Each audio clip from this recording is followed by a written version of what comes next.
Because I'd been through the Pentagon right after 9/11.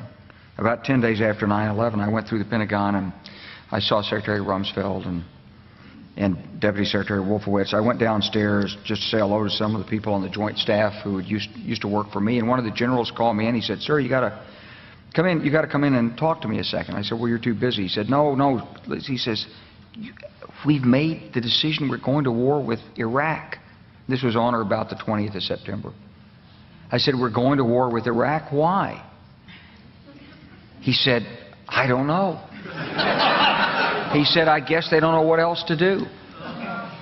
So I said, "Well, did they find some information connecting Saddam to Al-Qaeda?" He said, No. He says, "There's nothing new that way. They just made the decision to go to war with Iraq." He said, "I guess it's like we don't know what to do about terrorists, but we've got a good military and we can take down governments." And he said, "I guess if the only tool you have is a hammer, every problem has to look like a nail." So I came back to see him a few weeks later, and by that time we were bombing in Afghanistan. I said, "Are we still going to war with Iraq?" And he said, "Oh, it's worse than that." He said, he reached over on his desk, he picked up a piece of paper, and he said, I just got this down from upstairs," meaning the Secretary of Defense's office today, and he said, "This is a memo that describes how we're going to take out 7 countries in 5 years, starting with Iraq and then Syria, Lebanon, Libya, Somalia, Sudan, and finishing off Iran."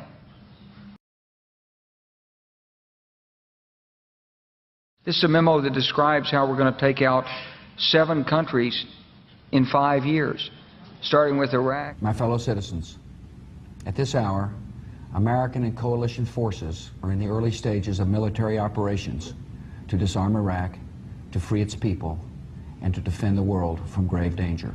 And then Syria. We had a chance to talk about a wide range of international issues, including the situation in Syria.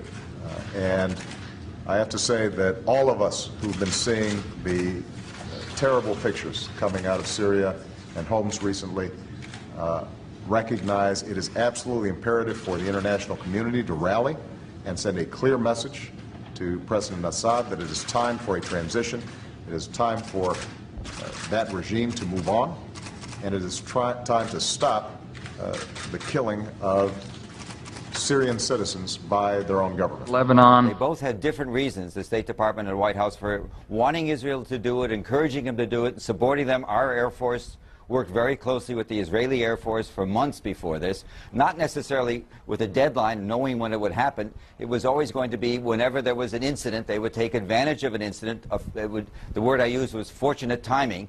When Hezbollah grabbed some of the Israeli soldiers in early July, that was then a pretext, I think that's the only word, for a major offensive that had been in the works a long time. Libya. Today we can definitively say that the Gaddafi regime has come to an end. The last major regime strongholds have fallen.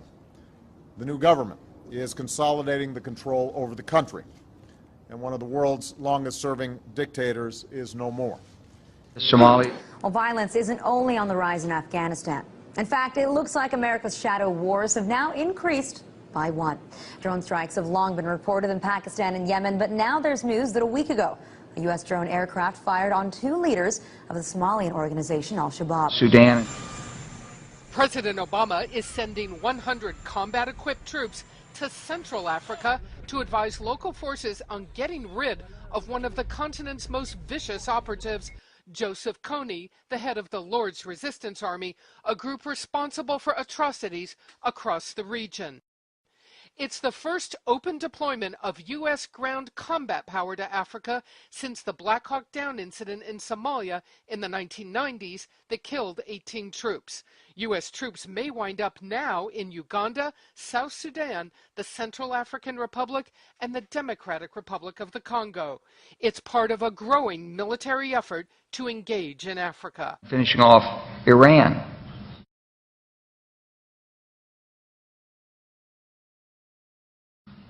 I said, "Is it classified?" He said, "Yes, sir." I said, "Well, don't show it to me." And I saw him a year or so ago, and I said, "You remember that?" He said, "Sir, I didn't show you that memo. I didn't show it to you." I'm sorry, what did you say his name was? I'm not going to give you his name. So go through the countries again? Well, starting with Iraq, then Syria and Lebanon, then Libya, then Somalia and Sudan, and then back to Iran.